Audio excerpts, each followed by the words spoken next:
That is, if there's skilled height, as example, if there's an airway obstruction, they have to manage remove the airway obstruction at the site rather than scoop and run approach. So it is that golden hour principle is now controversial. Your scenario, I will continue the rest of the part according to this scenario. You are informed of an urgent priority call. The ambulance crew has a 21-year-old man who was involved in a motor vehicle collision. He is an unrestrained driver who hit a tree and sustained chest injuries. His systolic blood pressure is 80. Pulse rate is 120 beat per minute, BCS 10. The expected time of arrival is 5 minutes. How would you prepare yourself in those 5 minutes, and how would you manage this patient as the trauma team leader? You have an ATLS trained 2 doctors and 2 nurses. What are the key steps in assessment and management of this major trauma patient? According to the ATLS guideline, what are the key steps?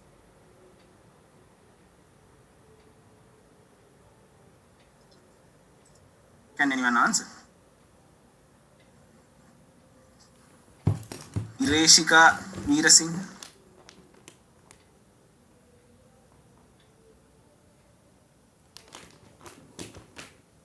Hello. Can you hear me? Hello. Yes, sir, we can. Okay. උත්තර කියන්න කැමති නැද්ද? මම කරගෙන යන්නද? Okay. According to the ATLS guideline, key steps are pre-hospital notification of impending transfer, preparation, triage, and activation of the trauma resuscitation team, and primary survey and resuscitation, secondary survey, continued post-resuscitation monitoring and re-evaluation, and definitive care and disposition. I will discuss these topics one by one.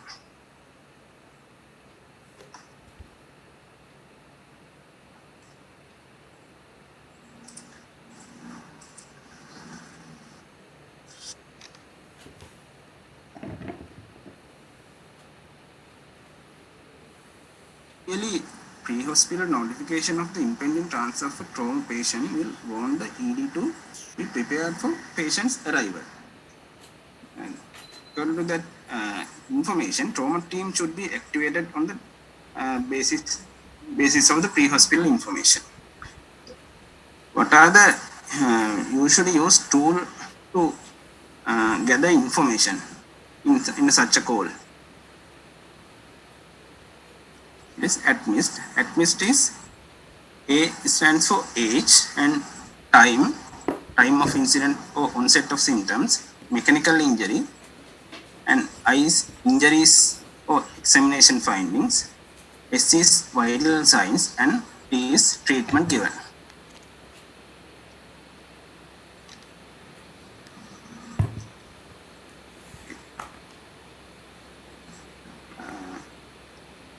According to the information gathered, according to this format, you have to activate the trauma call. In Sri Lanka, it is not established, but soon in Karapiti it will be established. Trauma call is system to activate the trauma team in foreign hospital, and it depend on several factors. Trauma call activation depend on several factors: mechanism of injury, specific injuries, physiological derangement, and patient factors. As example, falls more than 5 meters, high speed motor vehicle vehicle collisions and ejection from vehicle injury to more than two body regions, so penetrating injury to the head or thorax, and burn more than 15% of specific injuries.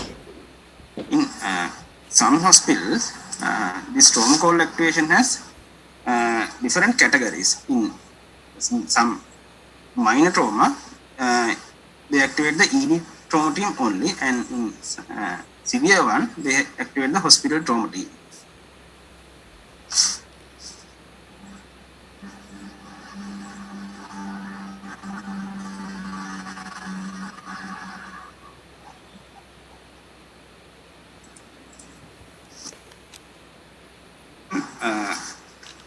When you activate the trauma team, what are the key things to have to prepare? You can remember those things by 3 A's: staff, space, and stuff. How do you assemble the staff?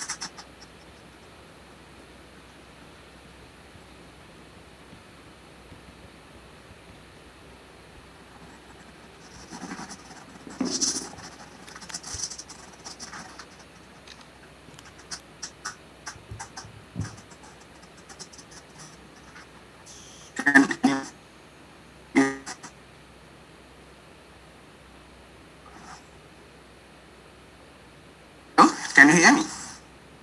Hello.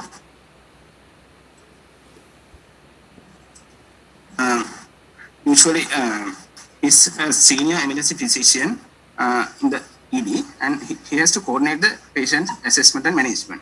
The team leader will step only if there's an absolute necessary to the scene.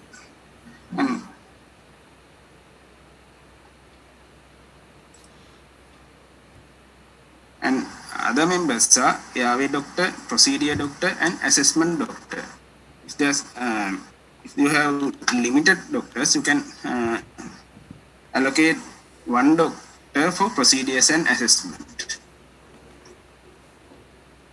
And the nurses should have airway nurse, and one for drugs and one for procedure, and scribe nurse also. And other than the doctors and nurses, you should have assistant or runners.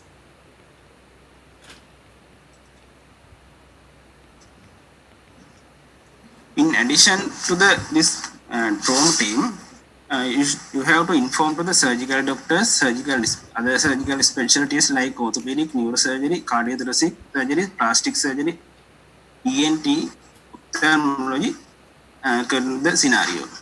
And you should also inform to the operating theater, ICU, and according to the scenario. And other important thing is security.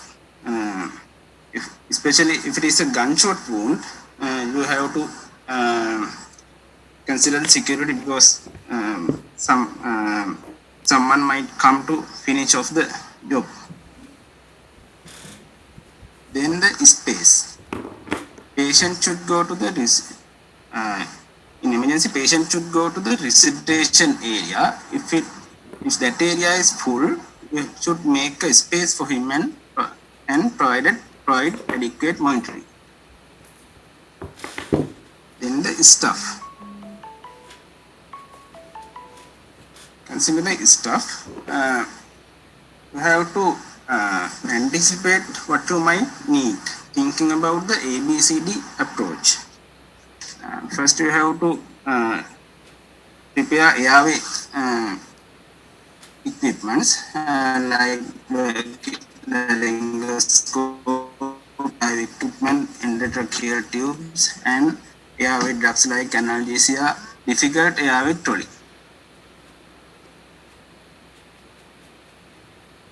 And considering the circulation, we have to prepare cannula, syringes, blood sample tubes, warm saline, Hartmann, rapid, and activation of massive transfusion protocol as universal precautions.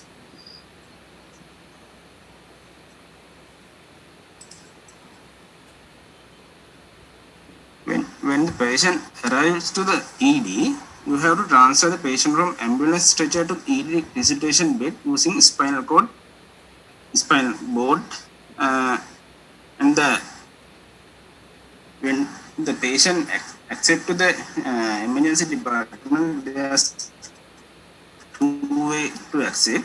One is the history from the paramedics, or other thing is directly bring the patient to the resuscitation area, and before resuscitation, all the team can gather the history from paramedics before resuscitation. What we recommend, what our emergency department do is, team leader gather the information and other team members carry the patient to resus area and start resuscitation. When gathering information, you can use tools like ATLS and Amper. You know the Amper, no? Then the primary survey. Primary survey encompasses ABCD of trauma care and identify life-threatening conditions. You can quickly assess the ABCD in trauma patient within 10 seconds by just asking his name and asking what happened. If you ask open question like what happened, they will answer. They will give a broad answer so that you can assess the airway, and if you can speak more than 2 to 3 words, you can assume that his tidal volume also good. And the other thing is circulation. Circulation, he can answer for that question, his cerebral circulation should be good. So you can assess, if he speak well, you can assess A, B, C, A, B, and C. If he can't answer properly to that question, probably he might have some problem with A, B, C, D. So you have to assess in order.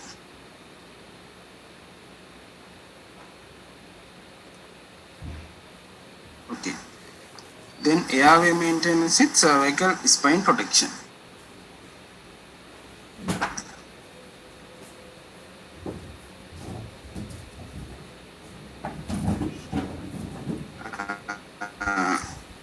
When patient arrives to the ED, base stabilize the cervical spine, and you have to apply cervical collar. That should be after airway examination. Take a support of your colleagues to do manual inline stabilization. You have a patency.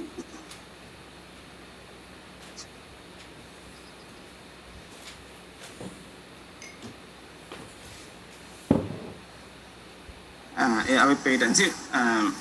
Before while examining, you have to your assistant to put on full monitoring, including pulse oximetry, ECG, and blood pressure cuff. Then in the examination, you have to talk to the patient. If he talk, you can assess whether there's a stride of snoring or any gurgling sound. If he can't speak or make sounds, you have to detect any swelling, bleeding, vomiters, or any foreign bodies in the airway. If there's bleeding or vomiters, you can aspirate immediately. Or if there's foreign body, and if you can remove that, you can remove that. And then you have to identify any facial, mandibular, tracheal, or laryngeal fractures. Laryngeal and tracheal fractures, you have to examine for crepitus over the anterior neck.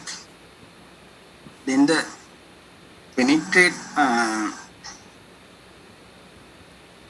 Then other thing is penetrating injuries involved in the neck or chest can result in injury and bleeding.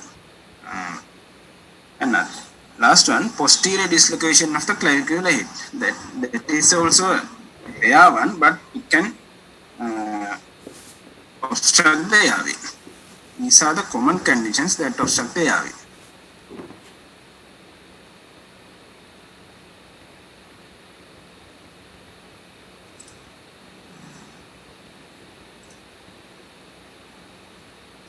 Okay. When if you found a problem with airway, like airway, I told that earlier, you have to suck out the secretion, and if it not relieved with that, you have to apply jaw thrust or chin lift with no head tilt to relieve the obstruction. And when you apply jaw thrust and chin lift, you have to apply manual inline stabilization to prevent the cervical spine injuries. If the patient is unconscious or has no gag reflex, the placement of oropharyngeal airway can be helpful temporarily. But you have to establish definitive airway if you found about type of injuries at any level of the recitation.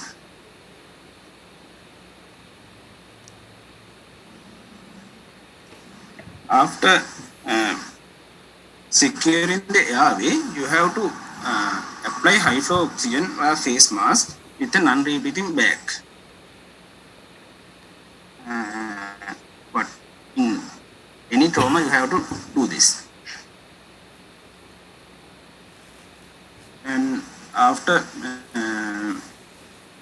any intervention, other thing is after any intervention, you have to fix it, and before you move on to assessing the breathing. Whenever you make any intervention, you must go back and reassess the airway. Then what are the life-threatening injuries in the airway? Only one life-threatening injury was documented in the ATLS protocol, that is tracheobronchial injuries, tracheobronchial tree injuries. The majority of the tracheobronchial tree injuries occur within 1 inch of the carina. Seen in hospital, high mortality rate was associated with inadequate airway, development of tension pneumothorax or tension pneumopericardium. Mechanisms are usually rapid deceleration following blunt trauma, blast injuries, or penetrating trauma. They usually present with triad, this is the triad, venous emphysema, tension pneumothorax, or cyanosis.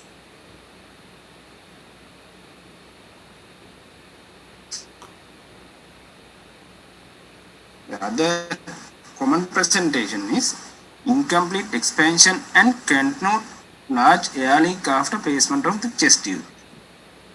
This is a common scenario in some exam questions. Then how do we manage tracheobronchial injuries? You have to, if there's bronchoscope in your EDO board, you have to do the bronchoscopy to confirm the diagnosis. And, if there's no bronchoscopy, you can proceed the management without bronchoscopy. Then immediate treatment require placement of a definitive airway. In tracheobronchial injuries, placement of more than one chest tube may be necessary to overcome the significant air leak. And after that, immediate surgery is necessary. In unstable patient, immediate operative intervention is indicated, but in stable patient, you may delay the surgery until acute inflammation and edema resolves. Breathing and ventilation problems.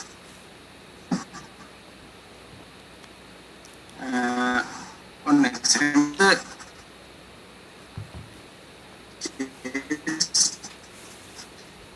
and neck properly, especially for palpation and tension, you know those things. Then life-threatening injuries that impair ventilation in short term include tension pneumothorax, massive pneumothorax, open pneumothorax, and tracheal or bronchial injuries. Simple pneumothorax fracture ribs, flare chest, and pulmonary condition can compromise ventilation to a lesser degree and are usually identified during the primary survey. Detect these things, and you can detect potential life-threatening injuries in secondary survey. Okay. And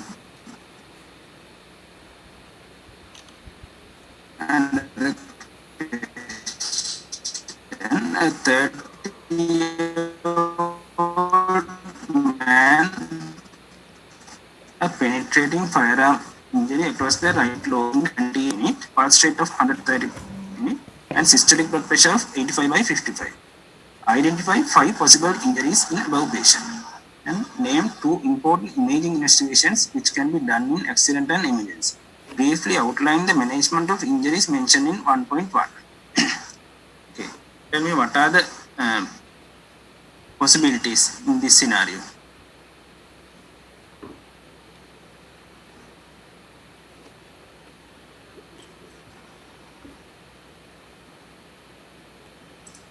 Hemothorax. Simple hemothorax. We have to specifically say that it is massive hemothorax because his blood pressure is low and his heart rate is high.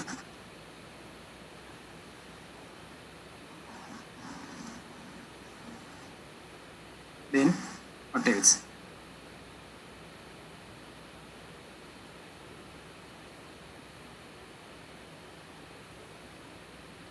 What are the other conditions?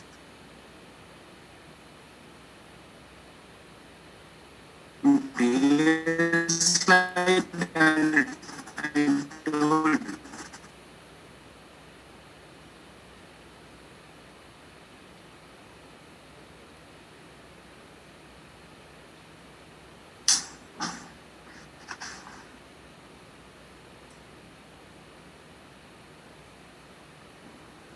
what are the other conditions? Sasanka? That's Samsung. Tracheobronchial injury. Sorry? Tracheobronchial injuries. Penetrating firearm injury across the right lower chest in the anterior to posterior direction. You can write it in your thing. It's a bit unlikely than the other DDs. What is the commonest one? According to these details, it's Open pneumothorax. Sorry, open pneumothorax. Yeah, open pneumothorax is correct. Tension pneumothorax.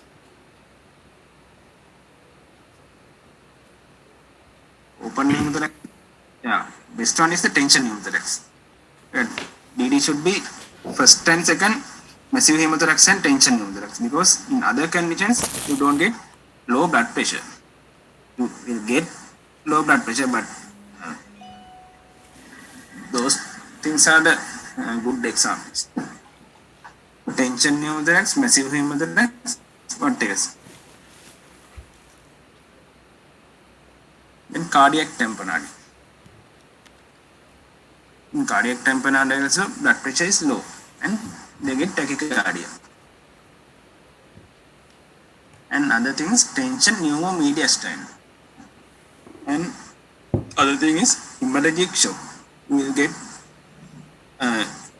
here hemorrhagic shock can happen because of the external bleeding and aortic dissection. In these things you will get low blood pressure.